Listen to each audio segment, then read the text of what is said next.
Hello everyone, welcome to an analysis of dance. We discuss the movements and debuts of the Billboard dance charts with immaculate detail, with in-depth reviews of each debut each week. And just like that, yeah, this week effectively came along to kill off any goodwill that I got from the last 3 weeks, because when you look at some of these debuts and notice some awful trends that are popping up that should have died a while ago, yeah, it was pretty rough across the board. I mean, thank God for the addition of that new chart I mentioned last week, because otherwise this would have been fucking miserable. And again, it's really revealing that said chart is on a global perspective instead of just the US. Again, really telling. Although thank God some good stuff is actually sticking around on the main charts, like on Hot Dance, where Dracula by Tame Impala is still at #1, where it's likely going to get credited to Jenny soon moving forward. I mean, it's already got that on Global 200 at the moment, and considering that that's the only reason that song got a revival and it's actually going to make the year-end list for 2026, I think we all are better off with it being credited, even if it's not better than the original. But really, it was pretty obvious that this song's going to stick at #1, especially when the closest competition is No Broke Boys by Disco Lines and Tinashe at #2,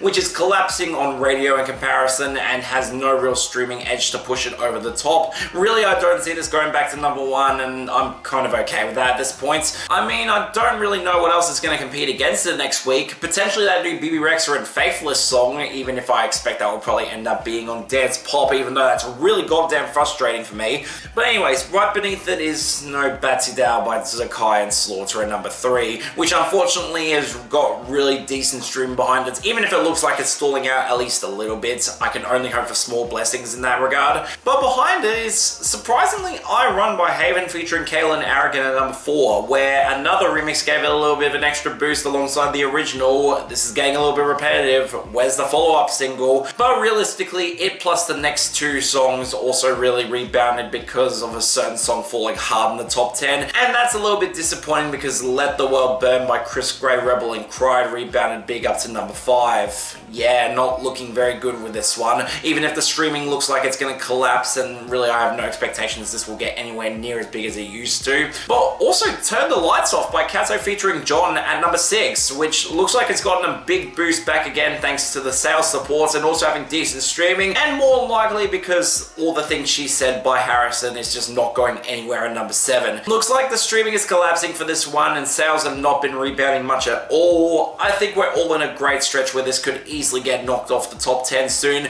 and we'd all be better off for it. This song is garbage. But what likely caused all these jumps was the complete and utter collapse of Save My Love by Kygo, Khalid and Griffin at #8. Not really surprising given the sound has gotten really flat from Kygo over the years and people are continuing to aggressively ignore his singles after the first week. And given that this song is pretty good but nothing mind-blowing or interesting or not even that catchy, I expect this will be out of the top 10 next week, which is really promising in the case of our next song, Just the Way You Are by Milky and Mulgrave up to #9. I mean, this is an obvious summer-ready hit you could easily push to mainstream radio. It's got a lot of that appeal, especially sampling a classic song, and given that the streaming and sales are ridiculously good on this one, it's only going to be a matter of time if this continues to get higher. I am really looking forward to it doing well. Certainly more preferable to our big debut in the top 10 that I think everyone could have predicted, but I'm not particularly happy with Me by John Summit and Julia Wolf at #10. I mean, just like the other John Summit singles, it's going to absolutely collapse out of the top 10 next week, and given that it doesn't even have a top 15 debut on dance sales,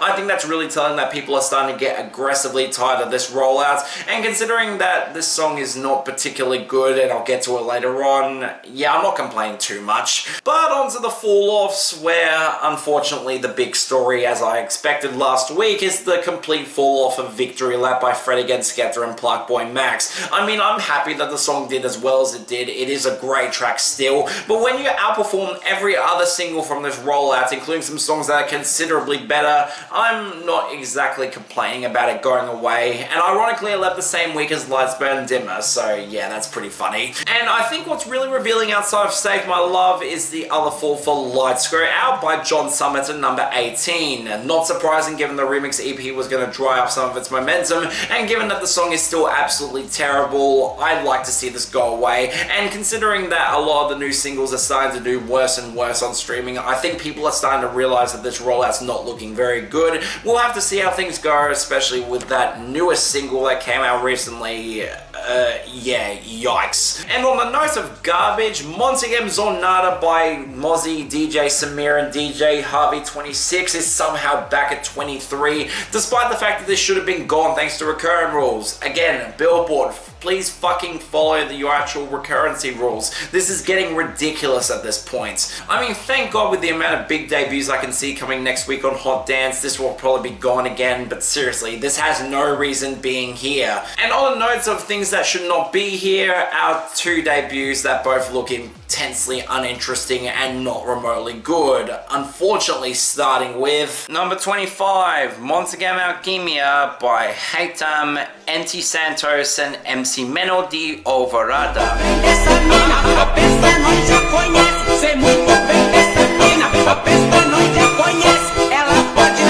Okay, look, I'm just glad that it looks like this scene is starting to finally go away. The lack of really any new debuts from it recently over the last 2 months has been really promising, and even if No Battingdale is still doing well, the other songs that are charting at the moment are really struggling, including 3 that are in the bottom 3 of this chart. I mean, seriously, a few months ago this would have been completely different. And yeah, there's a reason that this is only debuting now, because this really sucks. At this point, I really question why the hell a song like this still has traffic, because on top of the scene moving more closely towards a sort of hardstyle approach, which has a little bit more personality than you'd expect out of this particular scene. It's not the worst thing that's happened to music or anything. Songs like this with the sort of muffled and awfully mixed production that you'd expect out of the older Brazilian funk hits, on top of a very badly mixed chiptune lead that at least has some potential melodically but otherwise sounds terrible in this mix, or with the sort of forced MC vocals from the guy who actually provided those vocals on Montagem PR Funk, the first Brazilian funk hit several years ago. Yeah, it's not only incredibly tedious and badly produced, it's so goddamn dated at this point, and I think people are starting to realize how much of a formulaic mess this scene is. I mean, seriously, again, the fact that we haven't had any funk debuts in a while is really telling. So yeah, this blows. We can move on from this point, right? Number 10, With Me by John Summit and Julia Wolf. With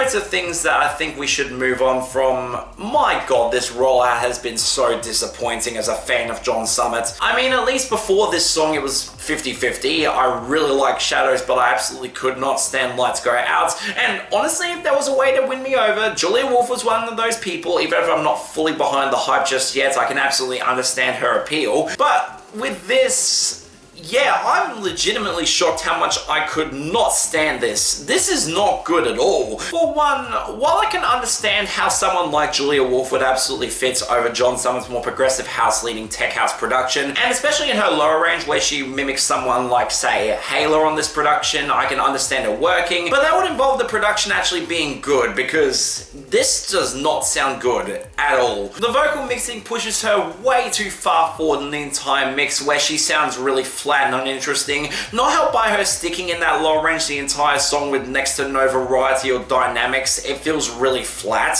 And when the production sounds this bad with the choppy sounding instrumentation that goes for a much faster tempo, and it even includes some stuttered vocal chops which just sound awful next to the production here, especially with that out of place kick that leans closer towards techno and does not fit against the dreamiest synths and the much more spacious mood that this is going for. It's just a complete clusterfuck that does not sound remotely nice for John Summit standards. It feels weird that of all people he's the one making this and it's sounding this rough. I didn't expect this from him. I mean, I was worried that John Summit's production would continue to go downhill after the last couple of singles from last year, which while I still like them, they have shown a little bit of a downfall in terms of his mixing quality. I mean, with this rollout feeling so rushed and so completely inessential, it's really making me question how much I really was a fan of his older material, because this new stuff is not remotely working for me at all. And with this, yeah, not good. Skip it. I'm not impressed. I mean, thank God that the next couple of charts are at least a little calmer to talk about, including Dance Pop, where we unfortunately went back to no debuts here, but at least some stuff happened here. For one, Pink Panther has had a really good week as stateside with Zara Larsson actually managed to hit the top 10 of the Hot 100 and is #1 here,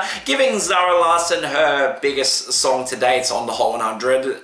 Wow, that feels really fucking overdue. But when you get further down, I mean, outside of the expected return of 1-800 by BB No Money and Iron Mouse at 15, which just refuses to go away, and again, Cry For Me probably helping out at the moment. The big story is Tonight by Pink Panther is back yet again at #12, where it looks like the viral performance has made people check out the other singles and realize that this is one of her best songs to date. And with Girl Like Me rising up slowly at 14 too, we might be in for a really good run with this album rollout and see some more songs get some traffic. I wouldn't complain in either of these songs cases, they're both some of the best on Fancy That. And now, well okay, we can skip dance streaming because we had no songs leave the charts at all and nothing moved either. It wasn't interesting, not worth talking about. But that leaves us with dance sales, and I mean, surprisingly, we actually got a #1 debut here that I'm going to talk about a bit later on, but what I think is more interesting is that thanks to all the viral performance antics that boosted a lot of songs last week, the charts felt like they reset to some sort of normality. Unfortunate too, because it was really predictable this week. I mean, outside of MacArthur Park by Donna Summer expectedly losing some of that big impact down hard to #6, the big story are all the comebacks this week, and unfortunately, again, they're all very predictable. Jump by Blackpink at #8, Feel Good Inc. by Gorillaz at #10, No Broke Boys by Disco Lines and Tinashe at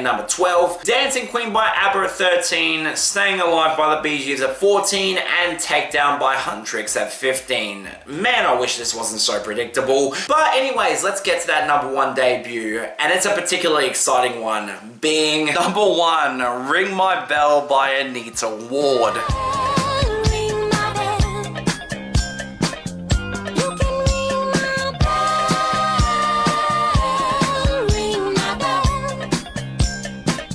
I mean, come the fuck on. What do you want me to even say about this? Anita Ward seems to be the sort of R&B singer from the late 70s that unfortunately wasn't really able to escape the shadows of this song's success, with all subsequent singles and albums really underperforming and her leaving the music industry multiple times to focus on family, to the point where nowadays she hasn't released any new material since 2011, and yeah, it's a little bit unfortunate as someone who saw potential in her, which is ironic because even though this is considered a one-hit wonder artist, she actually did chart another song around the time that this song was blowing up, but really, this is her defining song and one of those tracks that's been outright considered one of the greatest disco songs of all time. And thanks to its numerous endorsements in movies and now recently advertisements, it's been able to stand the test of time and debut at #1 on dance sales for the first time ever. And I mean, come on, what do you want me to even say about this? It's a classic for good reason. The slide whistle synth against the really smooth disco production that's aged remarkably well nowadays, to the point where several artists have actually covered it, including a cover by Princess X that actually debuted coming over from Club Play and actually did decently well there. Again, it's proof that this rendition has actually held up really well over the years. And when you have Anita Ward's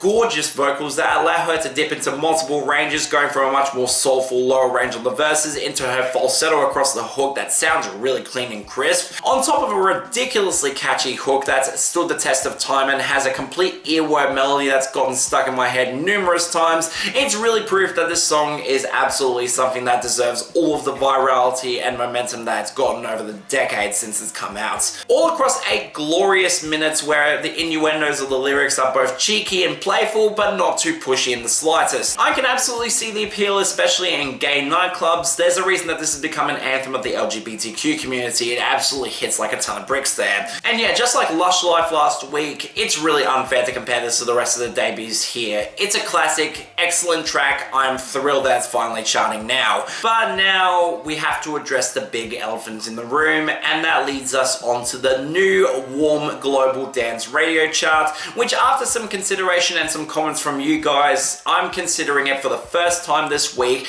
as a replacement of the media-based dance airplay section. Now, after the last episode where I talked about this chart's introduction that was going to occur this week, and fair play to Billboard, they actually followed through on their word and didn't lie to us like they did with Dance Pop. Your suggestions were to cover the 40 song chart that Billboard does, and yeah, I'm pretty much going to stick with that. I think it's a more concise and interesting version of the chart right now, and considering that the full 100 track version is one that I'll be personally keeping notes on and keeping track of, it really doesn't matter too much either way. But alongside that, I figured that I'd also cover some songs from that top 100 that aren't charting here that I think are worth your time, and considering that there's some genuine quality that's there right now, it's looking really exciting. I think it's worth talking about. Now, the media-based dance airplay charts are one that I'm still going to keep for personal tracking, considering that there's a lot of interesting stuff that does debut there too, but there's some reasons that I felt like this replacement was more than necessary. I mean, for one, I have some issues with the sort of artists that are getting platformed there at the moment. See, for example, Lizzy, who has absolutely no reason being in the top 30 right now, and considering that a lot of the songs that do well on this chart will end up actually debuting on the big top 100 version of the Warm Global Dance Radio charts,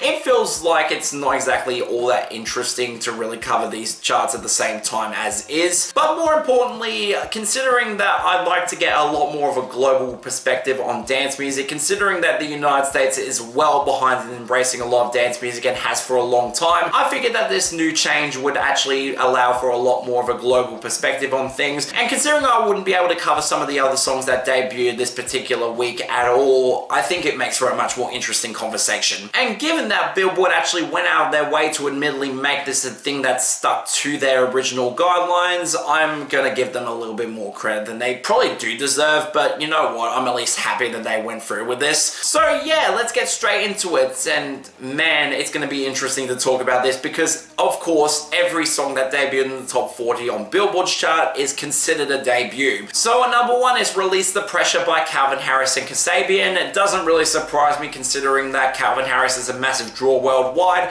and with the song leading closer to the tech house movement that's blowing up worldwide too, it doesn't surprise me that radio got on board with this across the world, and I'm not complaining. And on that note, it's really revealing that a lot of the songs that are in the top 5 right now are tech house tracks, and yeah, not surprised about any of these. Rain by Fisher at number 2, Think About Us by Sony Federa, D.O.D and Poppy Baskcomb at number 3, Neck by Mal P at number 4, and hell, even Lost by Vintage Culture and Gabs at number 5. Again, there's a massive disconnect here. This would never have been covered from me on this chart regardless if it was in the United States right now. And Lost by Vintage Culture and Gabs at number 5. Yes, this actually has radio traffic in multiple places, including especially Europe, and yeah, I'm not exactly happy about that. But breaking out that, we unfortunately get more crap as Jamaican Bam Bam by HUGEL and Salto is at number 6. Unfortunately, not surprising given that HUGEL's a massive draw in Europe despite being really questionable talent-wise. But at least after that, we get some legit great songs, starting with Just the Way You Are by Milky and Mall Grab at number 7, and probably got boosted a lot thanks to Australia's support of Mall Grab nowadays. And considering it's in our top 30 on our main charts, I think we're part of the reason why it's here, and that's better for it. And then there's Shadows by John Summits and Lavinia at number 8. Kind of interesting in this case that it's not doing as strong in the US as you'd expect. Looks like Europe's actually on board with this, especially given Lavinia's name,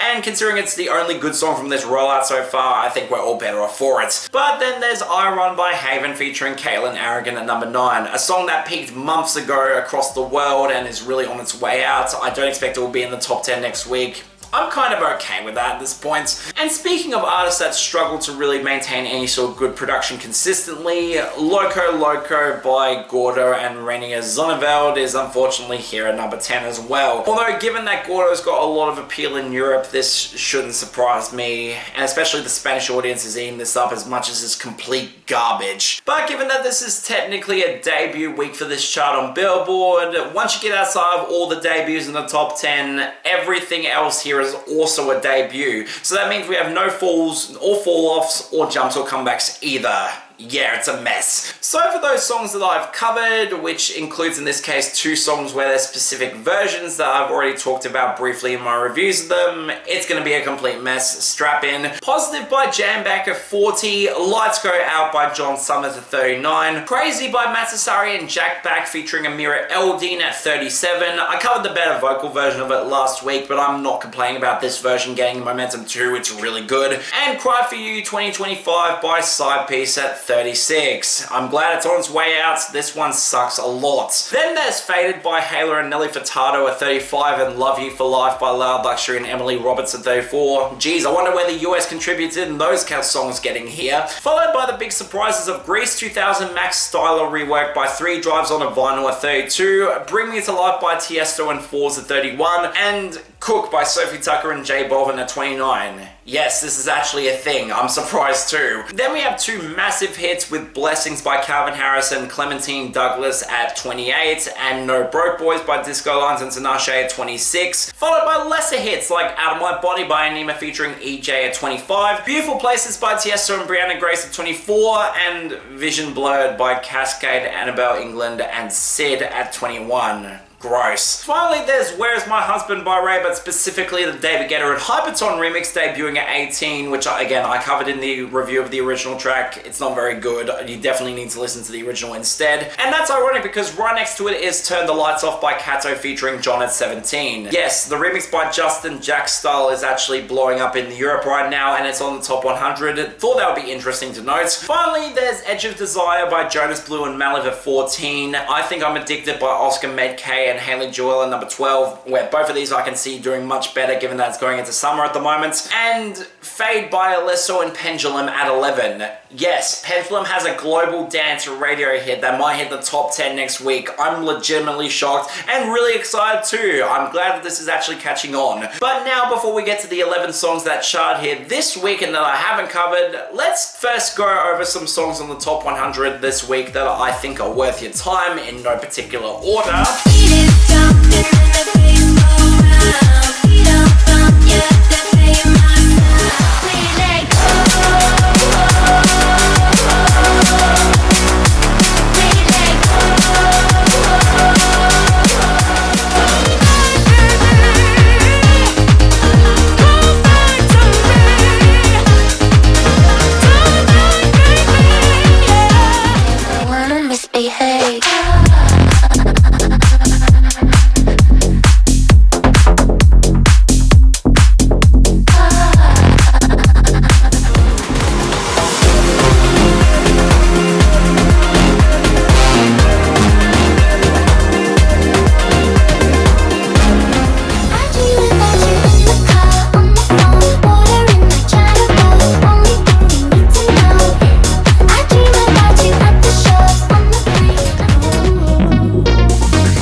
Begins, starting with number 38, Galaxy by Kungs and Theophilus London.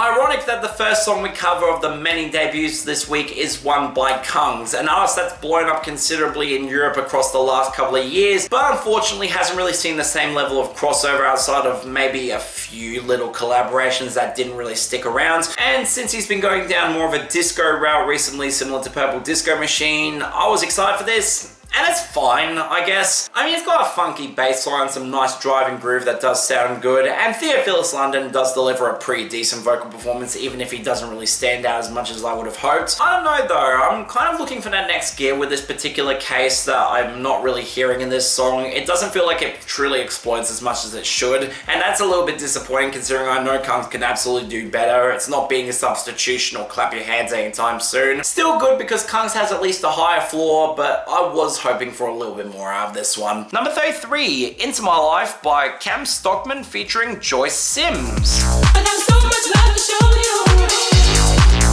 I'm into my life. And from that we get into, well, a relatively new name in comparison, being an artist that's out of Britain who's been releasing since 2022, with this being the first song he's released recently to get some considerable traction, especially as a remix of Joyce Sims' track Come Into My Life And you know what, I actually like this one considerably better. I like the bouncier kicks against the much more bass heavy production that does include some old school sounding instrumentation that does remind me a lot of the era where the original track came from in the late 80s and early 90s. Definitely helped by a stupidly catchy set of synth stab spurts across the drops that do get stuck in your head pretty considerably. And the implementation of Joyce Simms' vocals from a much more synthwave leading original track into something a lot more dance driven nowadays. It's a nice touch, it does sound really good. It's another rock solid addition to 360 Recordings, who have been really proving themselves to be one of the better house labels that's getting traffic at the moment. And you know what, this is no exception. Good track, I like it. Number 30, Never Let You Go by MK and Illyus and Barrientos.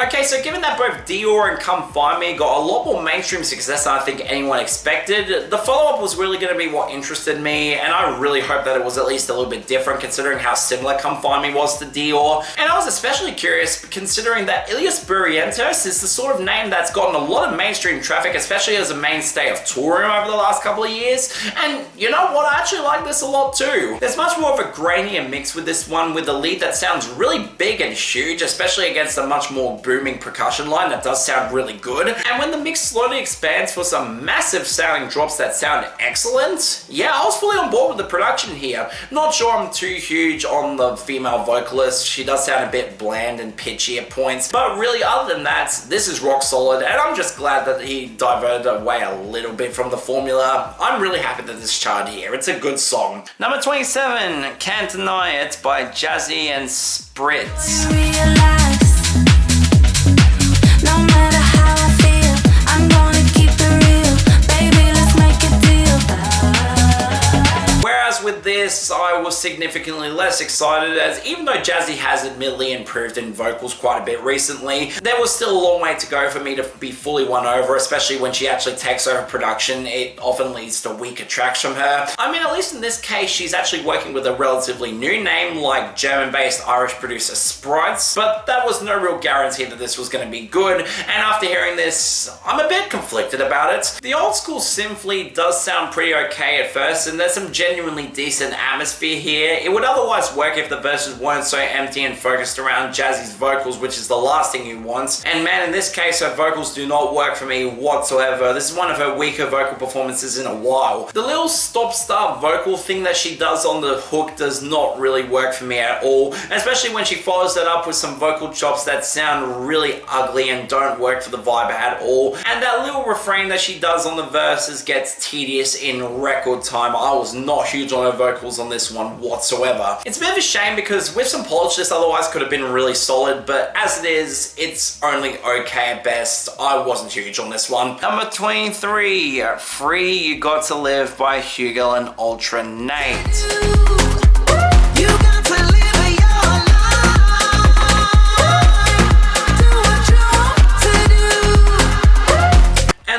Debuts continue with this, and Jesus Christ, can we please leave Ultra Nate's classic song Free alone from all this sampling, please? I mean, I get that's an anthemic moment that's transcended the 90s and still sounds fantastic to this day, but all the remixes seem to lack the sort of joyful spirit and energy that the original track has, and when you have HUGEL, who is not known for that sort of sound at all, more of a chill Afro house vibe, it would lead to a contrast that just would not work for me, and yeah, this really doesn't. For one, you think a song about living your life and feeling free to do whatever you want to do would have some instrumentation that soars and actually has some genuine energy and hope to it. Not this boring Afro house instrumentation that you've heard so many times from HUGEL at this point, and it's just getting goddamn repetitive and tiring. There's a reason that this guy is struggling to chart that much outside of Jamaican Bam Bam at the moment. And while there is some nice bass presence here, the lack of dynamics across this instrumental where I can barely tell the verses apart from the drops, and if I didn't know the original track it'd be even harder to tell, that's not remotely good. And while I do at least appreciate that the energy of the original track is still there in the vocals, when the instrumentation sounds this boring and uninteresting, yeah, I've got no use for this. Yeah, I've got absolutely no use for this. Skip this, you're not missing much, and we can stop giving HUGEL traffic at this point. Number 22, Destiny by Layton, Giordani and Camden Cox.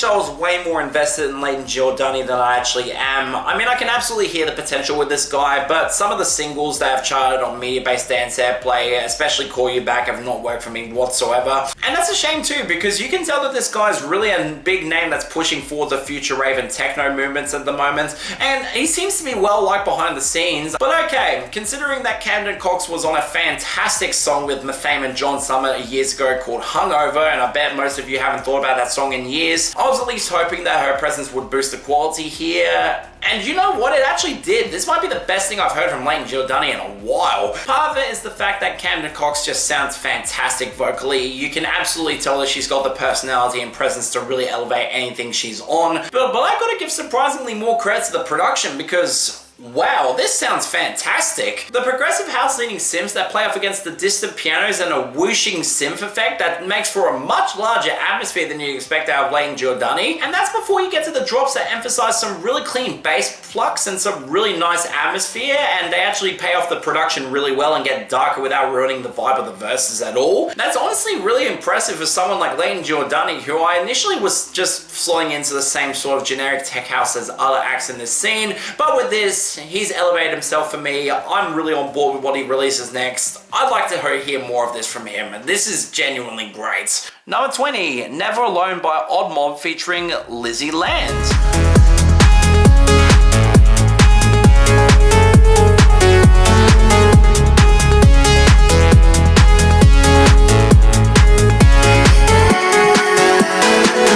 And the surprises in Tech House continue, because in this case, especially coming off of Coming Up It's There, which was a massive disappointment and severely lowered any expectations I had for new music from Odd Mob, I was really not sure what to expect going into this. Although hearing that it was going for more of a melodic approach was surprising for me, and fair play to him, it actually does. On top of actually having a credited vocalist that sounds really good. Yes, I do wish that the drops were a little bit calmer. They still go for that stabby bass pluck sound that's usual from Odd Mob, and really it's the sort of thing where it doesn't really match well next to the verses. It does sound a little bit jarring. But between the progressive house synths and pianos that play really well off the verses, where Lizzy Land sounds borderline like Hailey Gibby on I Remember by Deadmau5 and Cascade, that's a massive win for me. She sounds fantastic on this song. And considering that this actually got released on Experts Only this year, yeah, another surprisingly rare win for them. This is genuinely great. Might be one of his best songs in a while. I'm really impressed. Number 19, Feel This Way by Josh Baker, Silva, Bumpa, and Paige Cavell. Wanna make you feel this way. Say it again. I wanna know you. Can we get closer? Wanna make you feel this way. Although thank God that after these two we can get to an artist that I genuinely have a lot of interest in, and one that's doing really well for himself for good reason. And this is one of those cases where it's an artist that I otherwise wouldn't have the chance to talk about, which for Josh Baker is really surprising for me. I thought he would have crossed over a while ago. I mean, he's got the sort of backing and presence in Europe, especially coming off the back of, well, Back It Up, which is a fantastic track for the record, and I'm glad that it had the run it did. And his plucky tech house side has honestly felt a lot more influential than anyone could have ever expected. It actually has been replicated a lot more times, including by Joshua's Out of My Mind, which is also charting on the top 100 right now. So getting Paige Cavell on this one was a sign that it was actually going to work out really well, considering how much I like her vocals. And yeah, credit to them, this is actually really damn good too. Paige Cavell delivers another really rock solid vocal performance that surprisingly feels a lot more understated than usual. It's a nice range from her. And that classic UK synth that plays off the subtle synths and the pluckier house sound really well. It sounds really nice. Again, proof that Josh Baker is head and shoulders above a lot of other tech house producers at the moment. Not really much here that's different from Josh Baker's usual, but when the quality is so consistently high, yeah, this is really damn good. Really happy to see it here. Number 16, Confession by D.O.D featuring Poppy Baskcomb.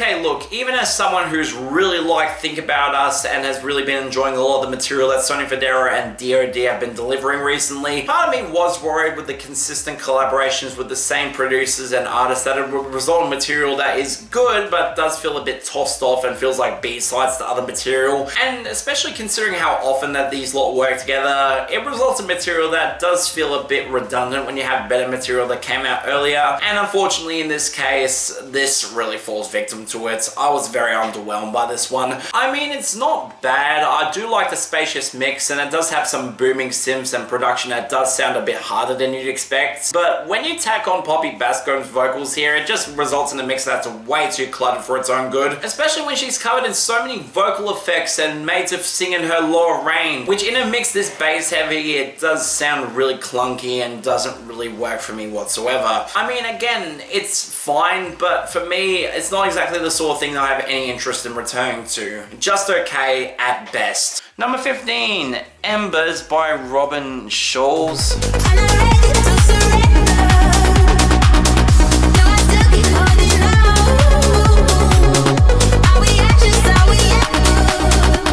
But hey, say what you want about D.O.D and Poppy Baskcomb recycling collaborators, it's certainly more preferable to Robin Schulz in 2026. Seriously, what the hell is this doing here? I mean, I'd argue that Robin Schulz was already on his way out in mainstream popularity, given that the material was starting to really go downhill in terms of quality, but the Miss You dilemma really pretty much just effectively killed off his career fast in the mainstream. And considering the massive backlash and the fact that it got mainstream news coverage, yeah, yikes, the fall off was really bad there. So now in big 2026, we're actually getting a song from him on radio at the moment. And you know what, I'll give him credit, this actually isn't that bad at all. I didn't mind this one. I mean, I can at least say the production's pretty decent, where Robin Schulz's cleaner mixing style does give this tech house instrumentation a lot more room to breathe, and thankfully it doesn't sound as muddy in the bass department. It actually has some genuine groove and menace behind it, so I can at least appreciate that. But what unfortunately drags this down are those yelpy vocal samples that get obnoxious in record time. They're so intrusive and oddly reverb heavy and really do not make this mix sound as clean as it should,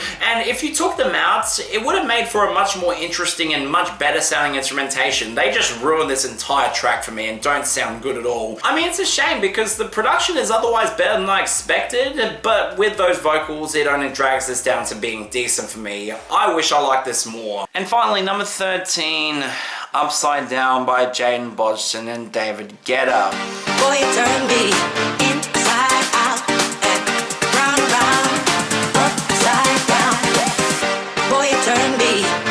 And finally we end off with the Jaden Bodgson experiment again. But considering it's got David Guetta on actual collaboration duties this time and seems to be an obvious cash grab remix of Upside Down by Diana Ross, which ironically is actually getting a mainstream push right now. Geez, it's not obvious that this is a cash grab or anything. Yeah, I had no expectations this was going to be good, and big surprise, it really isn't. All the energy and presence from the original is really just completely gone here, where it's ironic that the opening monologue about flipping something upside down is just really fucking sad when you hear it in this particular mix. This isn't breaking any new ground, especially for Jaden Bodgson, where the production sounds so much like Let's Go. It's just really fucking depressing to hear this. And when you have the forced whoops and Diana Ross's vocals being thrown through the ringer as the production just sounds audibly bad across the board, yeah, I've got absolutely no use for this. It's a blatant cash grab, it sounds like shit, and it has no reason being here. Skip it, you're not missing anything at all. And man, if it wasn't for Warm's Global Dance Radio debuting this week, this would have been fucking miserable.